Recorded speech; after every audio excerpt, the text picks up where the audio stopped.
Passer à la phase 2 de l'ascension. Entendre l'appel invite à passer à la phase de libération. Le porteur de lumière qui entend un appel au réveil passe par tout un tas de choses, notamment qu'il existe des mondes au-delà de son monde. Des émotions remontent alors à la surface, mais celles-ci ne sont pas faciles à stabiliser car ils passent par des phases d'évacuation de karma et des phases de réveil à des paliers de conscience supérieure. Dans cette première phase, beaucoup sont en proie au doute, à la colère contre ce qu'ils considèrent l'ancien monde, et sont encore limités dans leur compréhension de ce qu'il se passe, malgré l'apparition de pouvoirs psychiques grandissants et les nouvelles perceptions que cela engendre. Lors de cette première phase, le porteur de lumière a besoin d'alterner des moments de solitude pour favoriser le retour vers soi et les moments de partage avec d'autres personnes qui ont eux aussi entendu l'appel. Le fait d'entendre et de s'éveiller entraîne également une explosion dualiste en soi. Votre cœur vous pousse à de nouveaux schémas comportementaux et pourtant votre mental revient souvent en force, vous échouant dans l'ancien système soumis aux actions et réactions face aux événements.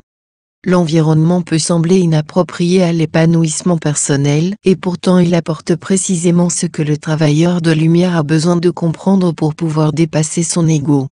Lorsqu'il comprend cela, il peut alors s'ouvrir à plus d'humilité. Il découvre qu'il n'est pas supérieur à ceux qui n'ont pas souhaité entendre l'appel et qu'il est simplement invité à développer une autre version de lui-même. Le fossé entre savoir et être est très grand et bien souvent il y a beaucoup d'appelés et peu d'élus. La plupart restent bloqués en phase 1, croyant qu'ils détiennent plus de connaissances que les autres mais finalement incapables de transcender leurs conditions humaines. Pour faire référence au mythe de la caverne de Platon, la phase 1 c'est juste la prise de conscience que vous vivez dans une caverne. Des êtres vous poussent à regarder dehors, mais la lumière extérieure étant trop forte, vous tâtonnez encore dans votre caverne, pour en trouver la sortie sans vous brûler les yeux. La phase 1 était donc l'appel au réveil. La phase 2 traite de comment réaliser l'alchimie interne de votre être, qui va permettre ainsi de passer à la phase 3, l'incarnation du divin en vous. La phase 2, transcender le karma par le travail sur les mémoires transgénérationnelles, cette phase 2 demande beaucoup plus d'humilité. Elle ne peut être abordée que si vous vous apercevez, malgré tout le chemin parcouru depuis l'appel, que vous n'êtes qu'au début d'un parcours initiatique. Celui-ci, si vous l'abordez, va remettre en question tout ce que vous étiez, personnellement, professionnellement, humainement, etc., pour vous amener à être l'âme divine qui demande à s'exprimer. Nous sommes des parcelles de divin et chacun est invité à l'exprimer à sa façon. Cependant, il est nécessaire de comprendre que ce que vous avez construit depuis l'enfance n'est pas du tout le vrai vous, mais une pâle copie peu ressemblante du divin être qui vous pousse dans cette voie d'évolution. Alors direz-vous, comment faire pour incarner le vrai soi?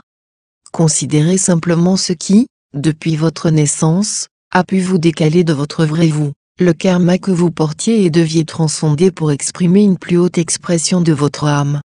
Ce karma n'est pas une fatalité, l'incarnation permet de le transcender, et c'est là que la famille et le transgénérationnel entrent en jeu. Nous avons choisi nos parents, frères et sœurs, grands-parents, nos proches, etc. pour nous amener à transcender les effets de notre karma.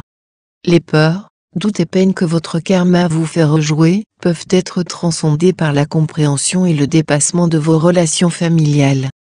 L'alchimie est un processus qui nécessite de faire de la place dans les énergies de nos corps subtils et physiques. Ainsi, elle commence avec la transmutation de ce karma familial. Il vous sera bénéfique d'identifier les schémas de pensée mentaux qui vous contraignent à des comportements décalés de votre être. Le mental est préprogrammé par ces schémas. Nous en avons tous. Ce sont des programmes limitants que le cœur peut facilement dissoudre. Bien souvent les blocages de l'enfance et les peurs de nos aïeuls nous empêchent de faire confiance à notre cœur. Comprendre le transgénérationnel peut vous libérer de cela. Ainsi, si votre mental tente de fonctionner selon les programmations reçues, votre cœur libéré les rejettera. Je ne m'étends pas sur la phase d'alchimie, car je souhaite en apprendre plus par l'expérimentation, avant d'en transmettre plus.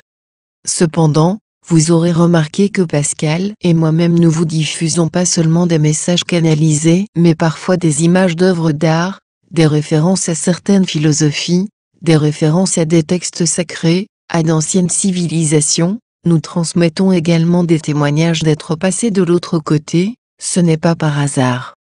Sachez que ces personnes, bien que d'horizons divers et variés, avaient trouvé ou commencé à trouver un chemin vers le soi véritable, Aurélie Pêche d'Arcadie. Chaque plan de conscience induit une vérité relative. Les textes inspirés sont des propositions de réalité. À vous de décider, selon votre cœur, si elles correspondent à votre vérité. Merci infiniment de ne pas couper le texte. D'en citer l'auteur et la source www.lescheminsversarcadia.com si vous souhaitez diffuser celui-ci.